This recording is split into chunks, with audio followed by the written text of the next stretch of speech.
నమస్తే, welcome to BRK news. Homeo వైద్యంతో ఎలాంటి వ్యాధులైనా శాశ్వతంగా నయం చేయవచ్చని 30 సంవత్సరాల నుండి హోమియోపతి రంగంలో విశేష కృషి చేస్తున్న Eshwarappa homeo clinic MD doctor Dandepu Basavanandam గారికి హోమియో వైద్యం ప్రచారం చేసినందుకు గాను కృషిరత్న అవార్డును, ఉత్తమ ఫలితాలు చూపించినందుకు గాను డైనమిక్ హోమియో స్టార్ అవార్డు పొందిన వారు మనతో ఉన్నారు. మరి వారిని అడిగి అనేక సందేహాలు నివృత్తి చేసుకుందాం. అలాగే మీకేమైనా డౌట్స్ ఉంటే వెంటనే స్క్రోల్ అవుతున్న నెంబర్స్కి కాల్ చేసి డాక్టర్ గారితో మాట్లాడొచ్చు. నమస్కారం డాక్టర్. నమస్కారం డాక్టర్ గారు, ఇప్పుడు మనం హోమియో మెడిసిన్స్ వాడినప్పుడు పథ్యం చేయాలి అనే అపోహ చాలా మందికి ఉంటుంది. అది ఇంగ్లీష్ మెడిసిన్ అయితే ఏం అవసరం లేదని అంటారు. అది ఎంతవరకు కరెక్ట్ అంటారు? అంటే హోమియోపతి మందులకు పథ్యం లేదు, వ్యాధికి పథ్యం. అంటే మనకు ఉన్నటువంటి జబ్బు మీదకి వెళ్ళి ఆ పథ్యం చెప్పాల్సి వస్తుంది. సపోజ్ గ్యాస్ట్రైటిస్ ఉందనుకోండి, గ్యాస్ట్రైటిస్ అనేది కడుపులో ఈ అన్నవాహిక, ఈ స్టమక్ ఇన్ఫ్లమేషన్ వల్ల అల్సర్స్ ఫామ్ అయినాయి. దానికి పులుపు, కారము, మసాలా తినొద్దంటాం. ఈ విధంగా లోపల ఇన్ఫ్లమేషన్ అనేది ఇంకా ఎక్కువ అవుతుంది కాబట్టి వాటిని అరికట్టి వాటి తినకుండా చేసి మందులు ఇస్తే తొందరగా తగ్గుతుంది. ఇప్పుడు గ్యాస్ట్రైటిస్ ఉన్నాక మీరు మసాలా డైలీ చికెన్తో పాటు మసాలా కూరలు తినరనుకోండి, అది ఇంకా రేగే ఎక్కువ అయిపోతుంది అనమాట. కాబట్టి అలాంటి వాటికి ఫుడ్ వ్యాధికి పథ్యం కానీ మందులకు పథ్యం లేదు. ఏదైతే వ్యాధి ఉంటుందో, ఇప్పుడు ఆల్కహాల్ తాగవద్దు, గ్యాస్ట్రైటిస్ ఉంటే ఆల్కహాల్ తాగితే ఇంకా ఎక్కువ అవుతుంది, వాటికి పథ్యం చేయాలి. కిడ్నీ స్టోన్స్ ఉన్నాయనుకోండి, పాలకూర, టమాటా, క్యాబేజీ ఇలాంటిలో ఈ కాల్షియం ఐటమ్స్ ఎక్కువగా ఉన్నటువంటి, మెగ్నీషియం, ఫాస్ఫేట్స్ ఎక్కువ సాల్ట్స్ ఉన్నటువంటి ఆహార పదార్థాలు అవి స్టాప్ చేయాలి. అప్పుడు అది మంచి క్యూర్ అవుతుంది అనమాట. అంటే జబ్బుకు మాత్రమే పథ్యం, మందులకు పథ్యం లేదనేది ప్రజలకు తెలవాలి. అలాగే డాక్టర్ గారు, ఇప్పుడు చాలా మంది కూడా వెయిట్ లాస్ అని చెప్పేసి చేస్తూ ఉంటున్నారు. అంటే వెయిట్ లాస్లో ఇంటర్మీడియట్ ఫాస్టింగ్ అని, లేదంటే ఫుడ్ తినకుండా కంప్లీట్గా లిక్విడ్ డైట్లో ఉండాలని చెప్పి చేస్తున్నారు. దానివల్ల కొంతమందికి అనారోగ్య సమస్యలు వస్తున్నాయి. అలాగే కొంతమందికి వాటర్ వెయిట్ ఫామ్ అయిపోతుంది బాడీలో. అలాంటి వాళ్ళు తగ్గించుకోవడానికి టాబ్లెట్స్ అవన్నీ వాడుతున్నారు. వాడినప్పుడు కంటిన్యూస్గా వాడాల్సి వస్తుంది. అలాంటి వాళ్ళకి హోమియోలో ఏమైనా మెడిసిన్స్ ఉన్నాయా? హోమియోపతిలో ఈ వెయిట్ రిడక్షన్కు అంటే మన బాడీలో ఈ మెటబాలిజం అనేది ఏదైతే డిస్టర్బ్ అవుతుందో, అది తీసుకునే ఆహార పదార్థాల వల్ల, ఓవర్ డోసెస్, ఓవర్గా తినడం వల్ల, ఫ్రీక్వెంట్గా తిన్న తర్వాత ఎప్పుడైనా మనం ఫుల్ మీల్ చేసినాక ఒక 2-3 అవర్స్ దాకా ఏం తినొద్దు. అట్లా కాకుండా every 1 hour, half an hour ఫ్రీక్వెంట్గా ఏమో తిన్నప్పుడు ఈ బాడీ మెటబాలిజం అనేది డిస్టర్బ్ అవుతుంది. అప్పుడు ఆ బాడీ మెటబాలిజం అనేది డిస్టర్బ్ అయినప్పుడు మనకు ఫ్యాట్ డిపాజిషన్, అంటే ఈ యొక్క వెయిట్ అయ్యే అవకాశం ఉంటుంది. అయితే హార్మోనల్ ఇంబ్యాలెన్స్ వల్ల కూడా అవుతుంది. ఈ హార్మోన్స్ ఇంబ్యాలెన్స్ కూడా తీసుకునే ఫుడ్ వల్లనే వచ్చేటువంటి సమస్య. మనము ఈ హోమియోపతి పద్ధతి ప్రకారంగా ఏంటంటే బాడీ మెటబాలిజంను కరెక్ట్ చేసినప్పుడు ఆటోమేటిక్గా వెయిట్ తగ్గిపోతుంది. చాలామంది హెవీ వెయిట్ ఉన్న వాళ్ళు 120, 130, 150 కేజెస్ ఉన్న వాళ్ళు కూడా మన మెడిసిన్స్ ఎక్కడెక్కడో లక్షలు ఖర్చు పెట్టిన తర్వాత ఏదో డైట్ చేసి ఆ డైట్ ఈ డైట్ చేసి నష్టపోయి మళ్ళీ వాళ్ళ అనారోగ్యంతో పాటు డబ్బులు నష్టమైపోయారు. అలాంటి వాళ్ళకు హోమియోపతిలో సింగిల్ డోస్తోని కొన్ని రోజులు, ఒక 6 months, 1 year, 1.5 year వాడితే బాడీ మెటబాలిజం అనేది ఫంక్షన్ అనేది కరెక్ట్ అయినప్పుడు ఆటోమేటిక్గా ఎక్స్ట్రా డిపాజిట్ అంతా కూడా డిజాల్వ్ అయిపోయి బాడీ వెయిట్ తగ్గేది చాలా కేసెస్ ఉన్నాయి. డాక్టర్ గారు కాలర్ లైన్లో ఉన్నారు. రంగారావు గారు, నమస్కారం అండి. నమస్తే అండి. డాక్టర్ గారితో మాట్లాడండి, మీ సమస్య చెప్పండి. హలో రంగారావు గారు, నమస్తే, చెప్పండి. నమస్తే అండి. నమస్తే. మోకాళ్ళు ఎప్పుడు మోకాళ్ళ పెయిన్స్ తోటి 3 years ఇబ్బంది పడుతున్నామండి. ఓకే. ఈ మోకాళ్ళ నొప్పులకి మామూలుగా హోమియోపతిలో చాలా టైం తీసుకుంటుంది అంటారు. అంటే మోకాళ్ళ నొప్పులు రావడానికి కారణాలు చాలా ఉంటాయి. మీ ఏజ్ ఎంత? మీ ఏజ్ ఎంత? మీరు టీవీ వాల్యూమ్ మ్యూట్ చేసి మాట్లాడండి, లేదంటే కాల్ డిస్కనెక్ట్ అవుతుంది. డాక్టర్ గారితో సమస్య చెప్పండి. అయితే మీ ఏజ్ ఎంత? మీది 54. 54. వెయిట్ ఎంత ఉంటారు? 54 అండి. వెయిట్ 54. వెయిట్ బరువు 54. బరువు కూడా మీ 50. బరువు ఎంత అండి? బరువు చెప్పండి. 65. అయితే మామూలుగా 40 years దాటిన తర్వాత, 50 years వచ్చిన తర్వాత మన మోకాళ్ళల్లో లిగమెంట్స్, టెండాన్స్ లోపల ఎలాసిటీ తగ్గిపోయి అధిక ఒత్తిడి గురి అవుతుంది. దానికి అది ఏజ్ ఫ్యాక్టర్ వల్ల వచ్చే నొప్పులు అలాగ ఉంటాయి. కానీ కొన్ని ఇంజురీస్ వల్ల వచ్చేటువంటి నొప్పులు వెంటనే తగ్గిపోతుంది, పర్మనెంట్ అవుతుంది. ఈ ఏజ్ ఫ్యాక్టర్ నుంచి వచ్చే 60-70 ఏళ్ళు వచ్చిన తర్వాత ఈ లంబార్ డిస్క్ ప్రాబ్లం కానీ, మోకాళ్ళ నొప్పులు కానీ వచ్చే అవకాశం ఉంటుంది. వాటికి కొంత మెయింటెనెన్స్ చేయాలి. హెవీ స్ట్రెయిన్ చేయకుండా, నిలబడకుండా ఏవి బరువులు ఎత్తకుండా ఉన్నట్టయితే మనం హోమియోపతి మెడిసిన్స్ వల్ల అందులో ఉన్న ఇన్ఫ్లమేషన్ తగ్గించి పర్మనెంట్గా క్యూర్ చేసే అవకాశం ఉంటుంది. కానీ ఏజ్ పెరిగిన వాళ్ళు మాత్రం కొంత జాగ్రత్తలు తీసుకోవాలి. మెయింటెనెన్స్ చేయకుండా మందుల మీదనే మాకు తగ్గి 20 ఏళ్ళ పిల్లవాడిని లేక నొప్పులు లేకుండా ఏమంటే చేయడం కష్టము. అది ఏజ్ ఫ్యాక్టర్ వల్ల వచ్చేటువంటి సమస్యలు కొన్ని. అలాగే డాక్టర్ గారు, ఇప్పుడు చాలామంది పూర్వం రోజుల్లో మన పేరెంట్స్ ఏజ్ కావచ్చు, అంతకుముందు ఏజ్ కావచ్చు, వాళ్ళకి ఫ్రీక్వెంట్గా అంత హెల్త్ ప్రాబ్లమ్స్ ఉండేవి కాదు. ఎందుకంటే వాళ్ళకి టైం తినేవాళ్ళు, నిద్రపోయేవాళ్ళు, ప్రాపర్ స్లీప్ ఉండేది. కానీ ఇప్పుడు 20 years ఏజ్ ఉన్న వాళ్ళకి చాలా రకాల హెల్త్ ప్రాబ్లమ్స్ ఉంటున్నాయి. ఊరికూరికే మెడిసిన్స్ కూడా యూస్ చేస్తున్నారు. అలాంటి వాళ్ళకి ఎలాంటి హెల్త్ ఇష్యూస్ వస్తాయి? మామూలుగా మన లోపల ఉన్నటువంటి ఈ యొక్క డైజెస్టివ్ సిస్టమ్ కానీ, ఈ మెటబాలిజం కానీ, అది బాడీలో అన్ని ఫంక్షన్స్, అన్ని ఆర్గాన్స్ ఏ విధంగా పనిచేస్తున్నాయో వాటికి కరెక్ట్ ఫంక్షన్ చేసినట్టయితే మనకి ఎలాంటి జబ్బులు రావు. డైలీ ప్రతిరోజు బ్రేక్ఫాస్ట్ ఎప్పుడు మార్నింగ్ 8 లోపల చేయాలి, 12 నుంచి 2 లోపల లంచ్ చేయాలి, రాత్రి 9 లోపల డిన్నర్ చేయాలి. ఈ విధంగా వాటి ఫంక్షన్ కరెక్ట్ చేస్తే వాటి లోపల ఉన్నటువంటి ఆర్గాన్స్ వాటి పని అవి చేసుకుంటాయి. వాటికి టైంకు తినకపోవడం వల్ల, దాని టైంకు బ్రేక్ఫాస్ట్ చేయకపోవడం వల్ల, ఇరెగ్యులర్ డైట్ తీసుకోవడం వల్లనే మనకు ఇతర ఆర్గాన్స్ కూడా మెటబాలిజం డిస్టర్బ్ అయిపోయి మన హెల్త్ ఇష్యూలు కూడా వస్తాయి. కాబట్టి మనం తీసుకునేటువంటి ఆహారము హెల్తీగా ఉండి మంచి మినరల్ వాటర్, మంచి వాటర్ తీసుకున్నట్టయితే ఎవరికి ఎలాంటి జబ్బులు రావు, శాశ్వతంగా ఆరోగ్యంగా ఉండే అవకాశం ఉంటుంది. ఎక్కువగా ఇప్పుడు ఇవాళ రేపు సమాజంలో ఎట్లుంది, అన్నీ అడల్ట్రేషన్ ఫుడ్, ఏది తినాలన్నా భయం వేస్తున్నది. ఎందుకంటే అన్నీ కల్తీ ఉన్నటువంటి నూనెలు కానీ, అందులో వస్తువులు కానీ, మిర్చి పౌడర్ కానీ, ఏదైనా కల్తీ, ఆ కల్తీ తినడం వల్లనే మనకు ఈ ఇంటర్నల్గా ఆర్గాన్స్ అన్నీ కూడా దెబ్బతింటున్నాయి. వాటి వల్లనే మనకు జబ్బులు వస్తుంది. లైక్ డాక్టర్ గారు, కొంతమందికి ఊరికూరికి ఆకలేస్తూ ఉంటుంది. మీల్కి మధ్యలో గ్యాప్ లేకుండా అట్లీస్ట్ 2-3 hours కూడా లేకుండా ఏదో ఒకటి తింటూనే ఉంటారు. వాళ్ళకి ఎలాంటి ప్రాబ్లమ్స్ వస్తాయి? అలాంటి వాళ్ళకే ఈమె గ్యాస్ట్రిక్ ప్రాబ్లం, పొట్టలు పెద్దగా అయిపోయి ఇండైజెషన్ అవుతుంది, మోషన్ ఫ్రీ ఉండదు, గ్యాస్ ట్రబుల్ అవుతుంది అని అంటారు. కారణం ఏంటంటే మనం తీసుకున్న ఆహారము తీసుకున్న తర్వాత అది చిలుకబడి స్టమక్లో అది డైజెషన్ అయ్యి మనకు ఇంటెస్టైన్స్లోకి వెళ్ళిపోవడానికి 2 to 2.5 hours పడుతుంది. ఆఫ్టర్ 3 hours తర్వాతనే మీరేమన్నా తీసుకోవాలి. అప్పుడంతలోపు అది జ్యూస్ లాగా తయారైన తర్వాత, ఇంతకుముందు తిన్న ఫుడ్ జ్యూస్ లాగా తయారైన తర్వాత దానిలో మళ్ళీ కొత్త వస్తువు ఏదైనా రా మెటీరియల్ వేసినామనుకో, అప్పుడు ఏమవుతుంది, అంత కచ్చపక్క అయిపోతుంది. ఇప్పుడు మనకు బియ్యం ఉడికేటప్పుడు ఇంకో గెస్ట్ వచ్చిందని చెప్పి ఇంకో డబ్బా బియ్యం పోసినామనుకో, ఆ రైస్ ఉడుకుతుందా, ఏది తినకుండా అయిపోతాం. సేమ్ మన పొట్ట కూడా మనం తీసుకున్న ఆహారం ఏదైతే ఉన్నదో అది 2.5 hours 3 hours వరకు మళ్ళీ ఎలాంటి ఫుడ్ తీసుకోకుండా ఉంటే డైజెషన్ సిస్టమ్ మంచిగా ఉంటుంది. అలాగే డాక్టర్ గారు, ఇప్పుడు డయాబెటీస్ ఉన్న వాళ్ళ గురించి మాట్లాడుకుంటే టైప్ 1, టైప్ 2 డయాబెటీస్ ఉంటాయి. టైప్ 2 డయాబెటీస్ ఇప్పుడు మోస్ట్లీ ఎక్కువగా ఉంటుంది. అంటే వాళ్ళకి ఎలాంటి మెడిసిన్ యూస్, అంటే ఇంగ్లీష్ మెడిసిన్స్ వాడుతూ ఉంటారు వాళ్ళు. మార్నింగ్ వేసుకోవాలి, లేదంటే నైట్ వేసుకోవాలి. ఒక్కొక్కసారి వాళ్ళకి షుగర్ లెవెల్స్ ఎక్కువైపోయినప్పుడు ఇన్సులిన్ తీసుకోవాలని చెప్పి చెప్తూ ఉంటారు, ప్రిస్క్రైబ్ చేస్తూ ఉంటారు. అంటే వాళ్ళకి డైట్ ఏ విధంగా ఉంటే వాళ్ళకి కంట్రోల్లో ఉండే అవకాశం ఉంది? డయాబెటీస్ అంటే ప్రజలకు ఎవరికి అసలు దాని యొక్క చరిత్ర, అది ఏంది వ్యాధి అనుకుంటున్నారు. డయాబెటీస్ అంటే ఏంది అనేది ప్రజలకు ఎవరికి తెలియదు. చాలామంది వస్తారు, సార్ నాకు షుగర్ వచ్చింది, నాకు డయాబెటీస్ వచ్చింది. డయాబెటీస్ అంటే ఏంటి అంటే చెప్పలేరు. డయాబెటీస్ అంటే ఎందుకు వస్తుంది, ఏంటిది, అది జబ్బా కాదు, అది డిజార్డర్, డిసీజ్ కాదు, డిజార్డర్ అంటే మన లోపల ఉన్నటువంటి హార్మోన్స్ సమతుల్యం లేకపోవడం వల్ల వచ్చేటువంటి సమస్య. ఇప్పుడు ఈ డయాబెటీస్ అంటే ఏంది, షుగర్ లెవెల్, మన కార్బోహైడ్రేట్స్ తీసుకోవడం వల్ల మన బ్లడ్లో కార్బోహైడ్రేట్స్ ఎక్కువగా అయిపోతే దాన్ని ఇన్సులిన్ అనే హార్మోన్, మన ప్యాంక్రియాస్ గ్రంథి అనేది ఉంటుంది, అది ఇన్సులిన్ అనే హార్మోన్ ఉత్పత్తి చేస్తుంది.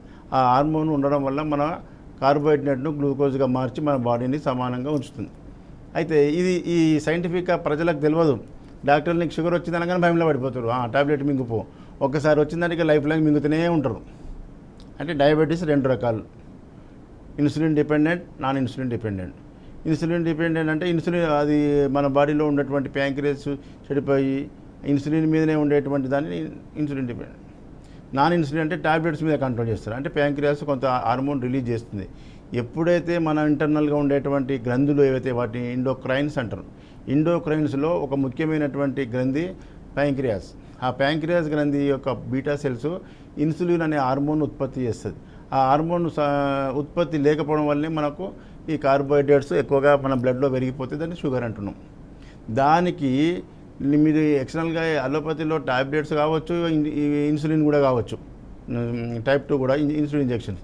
ఎప్పటిదాకా తీసుకోవాలి? లైఫ్ లాంగ్ తీసుకోవాలి. బతికిన రోజులు. ఈరోజు టాబ్లెట్స్ మీద ఉంటుంది, ఒక 10 ఏళ్ళ తర్వాత ఇన్సులిన్కి వెళ్ళిపోతాడు. అది కరెక్ట్ శాశ్వతమైన వైద్యం కాదు, సప్రెషనే. కాబట్టి ఆయన్మాన్ గారు హోమియోపతిలో మన బాడీలో ఉండేటువంటి ఆర్గాన్స్ అన్నిటిని కూడా యాక్టివేట్ చేసి వాటి ఫంక్షన్స్ నార్మల్ అయ్యేటట్టు చేసే మందులు హోమియోపతిలో ఉన్నాయి. హోమియోపతిలో కూడా మంచి కరెక్ట్ డాక్టరు కరెక్ట్ మెడిసిన్ పడితేనే పనిచేస్తుంది. ఇప్పటిదాకా హోమియోపతి సిస్టమ్ అనేది బదనాం ఎందుకు అయిందంటే, హోమియోపతిలో ఇచ్చే మందు కరెక్ట్ సూటబుల్ కాకపోతే, డాక్టర్ ఇచ్చినప్పుడు కరెక్ట్ మందు పడకపోతే, రిజల్ట్ రాకపోతే, మీరు 6 నెలలు వాడతారు, 1 ఇయర్ వాడతారు, 2 ఇయర్స్ వాడతారు, ఓపిక ఉన్న 3 ఇయర్స్ దాకా వాడతారు. వాడిన తర్వాత వాళ్ళకి రిజల్ట్ కనిపించకపోతే ఎవరిని అంటున్నారు? హోమియోపతి వైద్యాన్ని ప్రచారం చేస్తున్నారు. హోమియోపతి మందులు వాడినా 2 సంవత్సరాలు వాడినా 3 సంవత్సరాలకు ఏమి ఉపయోగం లేదంటున్నారు. కానీ అక్కడ మిస్టేక్ ఎవరిది? హోమియోపతి సిస్టమ్ది కాదు,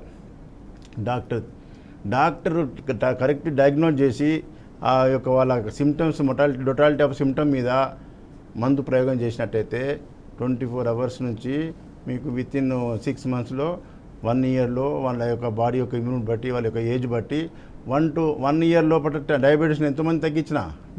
నా యూట్యూబ్లో చూడండి, డాక్టర్ బస్వానందం అని మీరు యూట్యూబ్ చూడండి, ఎంతమంది కేసులు సక్సెస్ చేసిన.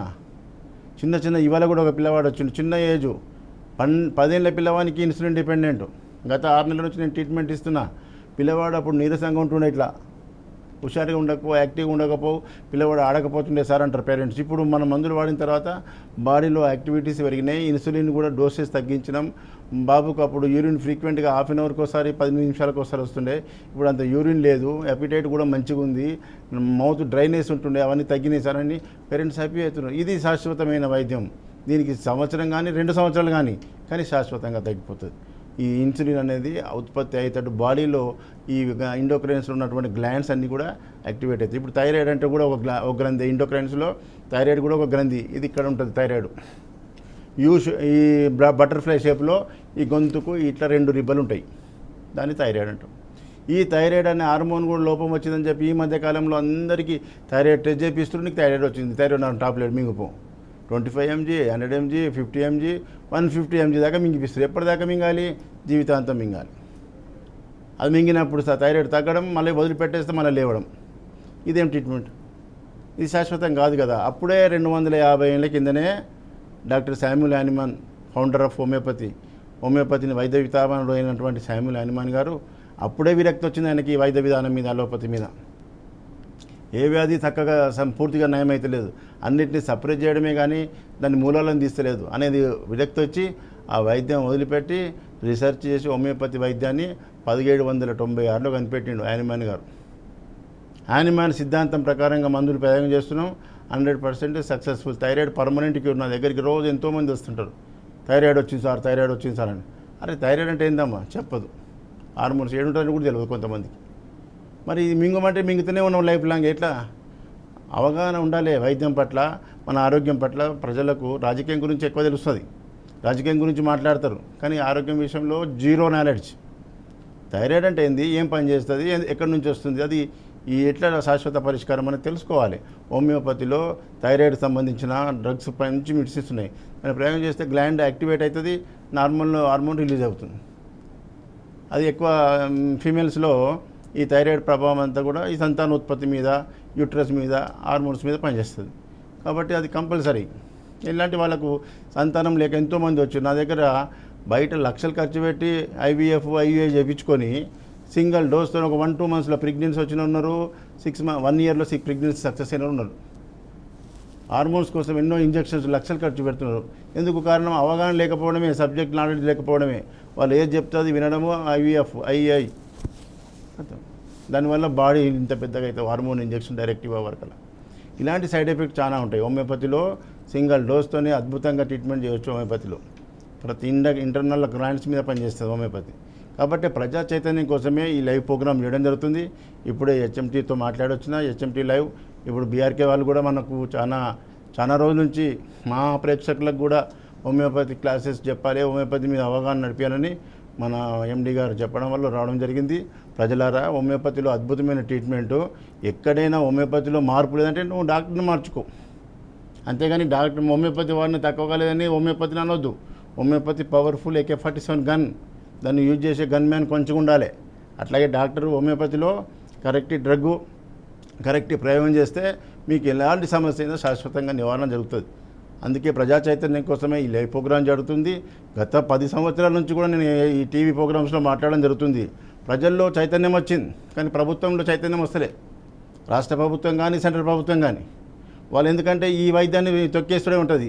వాళ్ళు మెడికల్ మాఫియా చేతిలో గుప్పెట్లో మెడికల్ మాఫియా చెప్పినట్టు ఆ కార్పొరేట్ హాస్పిటల్కి సపోర్ట్ ఉంటుంది, కానీ హోమియోపతికి లేదు. ఎప్పుడన్నా ఏ ప్రభుత్వం అన్నా హోమియోపతిని వాడండి సంపూర్ణ ఆరోగ్యం పొందని స్లోగన్ ఇచ్చిరా? ఇవ్వరు కూడా. కాబట్టి ప్రజా చైతన్యం రావాలి. ప్రజలు తినండి, మీరు తిన్నది అనుభవించండి, మన బంధువులకు ఫ్రెండ్స్కు మనమే షేర్ చేసుకోవాలి ఈ రిజల్ట్ హోమియోపతి. అందుకోసమే ఇప్పుడు వచ్చే ఎలక్షన్స్లో కూడా మనం ఎందుకంటే ఎన్నిసార్లు లైవ్లు చెప్పినా ప్రజల్లో చైతన్యం వస్తుంది, కానీ ప్రభుత్వాలు మారతలేవు. ప్రభుత్వాలు మారవాలంటే మనకు బలం కావాలి, పొలిటికల్ బలం. అందుకోసమే గతంలో నేను ఎమ్మెల్యేగా కూడా పోటీ చేయడం జరిగింది. ఇప్పుడు వచ్చే ఎలక్షన్లో ఎంపీగా పోటీ చేసి సెంటర్లో ఢిల్లీలో బల్లగుద్ది బాధించి ప్రతి హోమియోపతి డిస్పెన్సరీ, ప్రతి మండల కేంద్రంలో హోమియోపతి డిస్పెన్సరీ కావాలి. ప్రజలకు ఎక్కువ నష్టపోయేది వైద్యం పట్ల. వైద్యం కోసమే లక్షల రూపాయలు ఖర్చు పెడుతున్నారు. పేదరికం రావడానికి కూడా కారణం వైద్యమే. సంపాదించింది ఒక సంవత్సరం కష్టపడి సంపాదించిన పోగుపెట్టిన డబ్బంతా చిన్న జబ్బు వస్తే తీసుకుపోయి కార్పొరేట్ హాస్పిటల్ పెట్టిస్తారు. మరి కుటుంబాలు ఎడబాగుపడతాయి. కాబట్టి ప్రజా చైతన్యం కోసమే ఈ ప్రోగ్రాం చేయడం జరుగుతుంది. కాలర్ లైన్లో ఉన్న డాక్టర్ గారు శ్రీనివాస్ గారు, నమస్కారం అండి.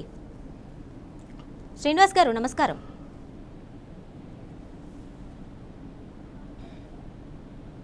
శ్రీనివాస్ గారు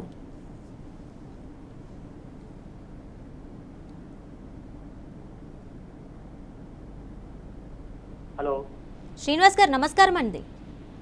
హలో శ్రీనివాస్ గారు చెప్పండి. నాకు 10 సంవత్సరాల నుంచి బ్యాక్ పెయిన్ ఉందండి. Okay, hello. ఏం చెప్పారు డాక్టర్లు? నాకు బ్యాక్ పెయిన్ ఉందండి. అవును, బ్యాక్ పెయిన్ కారణాలు ఎన్నో ఉంటాయి. ఎంఆర్ఐ తీపిచ్చారా? తీపిచ్చామండి. ఏం చెప్పారు డాక్టర్స్? ఎన్నుపూస లైట్గా అరిగిందన్నారండి. Disc bulge. Okay, heavy work load వల్ల డిస్క్ బల్జ్ అవుతుంది, దానికి ఆపరేషన్ కంపల్సరీ అంటారు. మీకు హోమియోపతిలో అని చెప్పిరా ఆపరేషన్ అని? చెప్పారండి. ఆపరేషన్ లేకుండా తగ్గాలంటే హోమియోపతిలో మంచి డాక్టర్ దగ్గర కరెక్ట్ మెడిసిన్ వాడి మీరు రెస్ట్ తీసుకుంటే ఆ వెన్నుపూసల మధ్యలో ఉన్న డిస్కులన్నీ కూడా ఎలాసిటీ పెరిగి మీరు నార్మల్కి అవుతారు. నేను సక్సెస్ చేసిన కేసులన్నీ కూడా డాక్టర్.బస్వానందం అని యూట్యూబ్ ఛానల్ ఓపెన్ చేయండి. యూట్యూబ్లో డాక్టర్.బస్వానందం అని ఓపెన్ చేయండి. మీకు అలా ఎంతమంది కేసులు ఆపరేషన్ కంపల్సరీ డిస్క్ బల్జ్తో పట్టుకొచ్చి నడవలేని పొజిషన్ ఉన్న వాళ్ళు వితిన్ 1 మంత్ 2 మంత్స్ 3 మంత్స్లో నడుచుకుంటూ వచ్చి పరిగెత్తేటోళ్ళు ఉన్నారు. కాబట్టి తొందరపడి ఆపరేషన్లకు పోకుండ్రి, మంచి హోమియోపతి డాక్టర్ని వెతకాలి. అక్కడ మంచి ట్రీట్మెంట్ తీసుకున్నట్టయితే సక్సెస్ఫుల్ ట్రీట్మెంట్ ఉంటుంది. ఈ విధంగా మనం ప్రజా చైతన్యం కోసమే ఇప్పుడు వచ్చే ఎంపీ ఎలక్షన్స్ ఉన్నాయి కదా. ఎంపీ ఎలక్షన్లో ఈ సికింద్రాబాద్ నుంచి ఎంపీగా పోటీ చేస్తున్న ఇండిపెండెంట్గా, ఎందుకంటే పార్టీలతో చేస్తే పార్టీ వాళ్ళు చాలామంది పిలుస్తున్నారు. కానీ పార్టీలకు పోతే ఏమవుతుందంటే పార్టీ చెప్పినట్టు నాకు ఎప్పుడు మీటింగ్ అంటే అప్పుడు ఇవ్వాలి, మన ప్రాక్టీస్ అంతా వదిలిపెట్టుకొని ఇండిపెండెంట్గా పోటీ చేస్తే ప్రజలకు కరెక్ట్ న్యాయం చేస్తాం. అక్కడ పార్టీలో ఉంటే పార్టీ ఏం చెప్తే గదే మాట్లాడాలి, పార్టీలో కూర్చోమంటే కూర్చోవాలి, లేవమంటే లేవాలి. కాబట్టి ఏ పార్టీకి సంబంధం లేకుండా ఇండిపెండెంట్గా సికింద్రాబాద్ ఎంపీకి పోటీ చేయడం జరుగుతుంది. ఈ 18 తారీఖు తర్వాత నామినేషన్ ఇస్తా. మనమంతా కూడా సక్సెస్ఫుల్గా రిజల్ట్ తీసుకోవాలి. అదేవిధంగా మనం ఎంపీగా గెలిస్తే ఢిల్లీలో కూర్చొని సెంట్రల్ గవర్నమెంట్తో ఫైట్ చేసి ప్రతి మండలానికి హోమియోపతి డిస్పెన్సరీ తీసుకొస్తాం. నెక్స్ట్ కాలర్ లైన్లో ఉన్న డాక్టర్ గారు అనకాపల్లి నుండి నానాజీ గారు, నమస్కారం అండి. నమస్కారం మేడం. డాక్టర్ గారితో మీ సమస్య చెప్పండి. నానాజీ గారు చెప్పండి. సార్, నేను ఒక రోజులుగా నా మామూలు ఫేసు మారిపోయి తర్వాత ఉపసంగా తయారవడం, కాళ్ళు చేతులు పొంగేట అనిపించడం, ఇదంతా బాడీ మలబద్ధకంగా మారిపోవడం ఇదంతా జరుగుతుంది సార్. ఎవరికి? నాకే మేడం, నాకే సార్.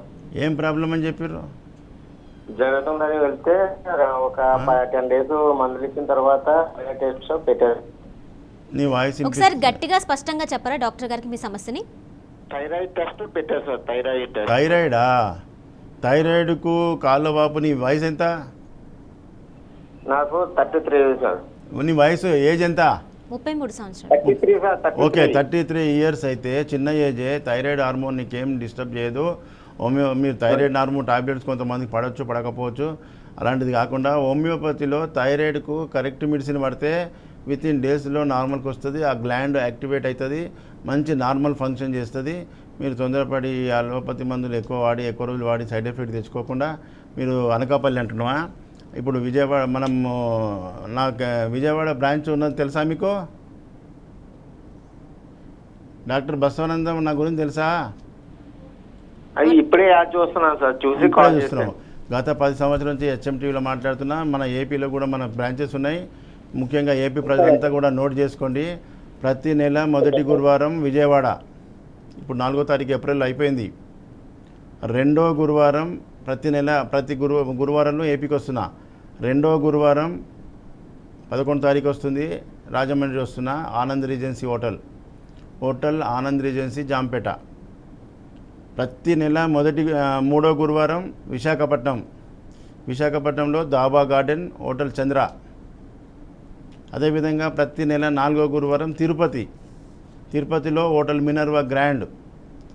అన్ని సెంటర్లో ఉదయం 9 గంటల నుంచి సాయంత్రం 5 గంటల వరకు ఓపీ కంటిన్యూ ఉంటుంది.